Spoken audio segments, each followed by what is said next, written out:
Раз вспомнили, вот вы сейчас сказали про Зилаир, давайте поговорим про Зауралье и в теме больниц, врачей. Много шума наделала история с и сокращением врачей, и оптимизация, вот эта история с переводом каких-то лечебных учреждений, их укрупнением. Это не только Зауралье, между прочим, это другие районы. Совсем недавно вот пошумели мои родные Кандры, там тоже история с тем, Тумазинский район, да? Да, Тумазинский район.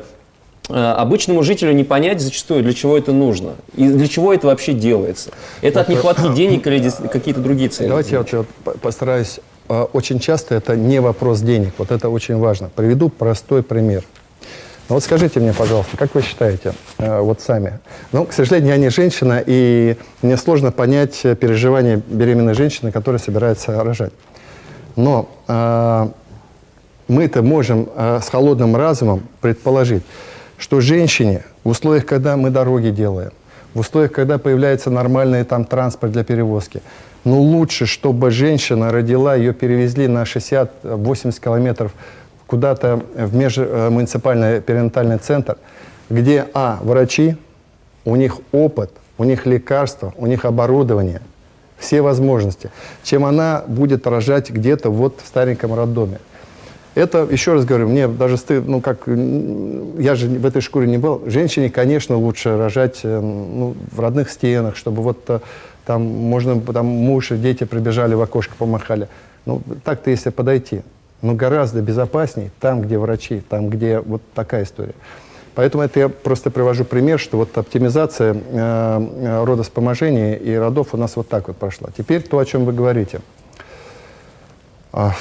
У нас неугомонный министр здравоохранения. В хорошем смысле? В хорошем смысле. Ему большое спасибо, что, по сути, на плечах вот тащил систему здравоохранения.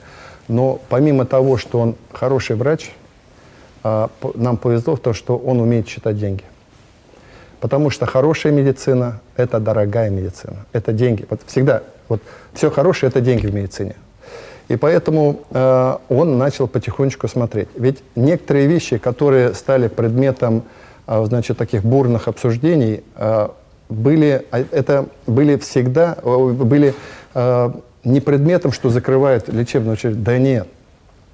Управляющий аппарат, где сидят, значит, сметчи, там, я не знаю, администрация, юристы и так далее, объединяют, и несколько больниц у них будет единый человек.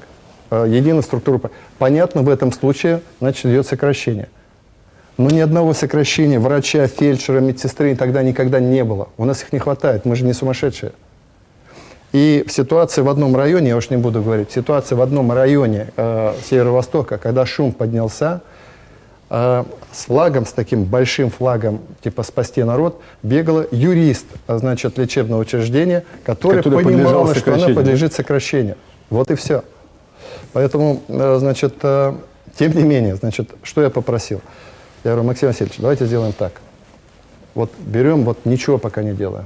Давайте спокойно переживем. Потому что люди очень устали. И второе, вот здесь уже я его покритиковал. Если вы что-то хотите делать, вы сперва людям объясните. Людям надо объяснять. Вот, всегда же так бывает. Вот идет собрание, вроде объяснил и думаешь: хорошо. Да нет, не хорошо, надо еще раз, потому что кто-то обязательно в это время спал, кто-то в телефоне сидел. А наша задача до каждого дойти и объяснить нашу позицию. Вот, поэтому таких угроз, скажем так, не будет. Но я сразу говорю, что эту работу мы будем проводить. И там, где ненужные структуры управленческие, мы, конечно, их будем резать. Ну, а говорить о том, что мы, соответственно, значит, мы строим только больницы. Мы строим только больницы.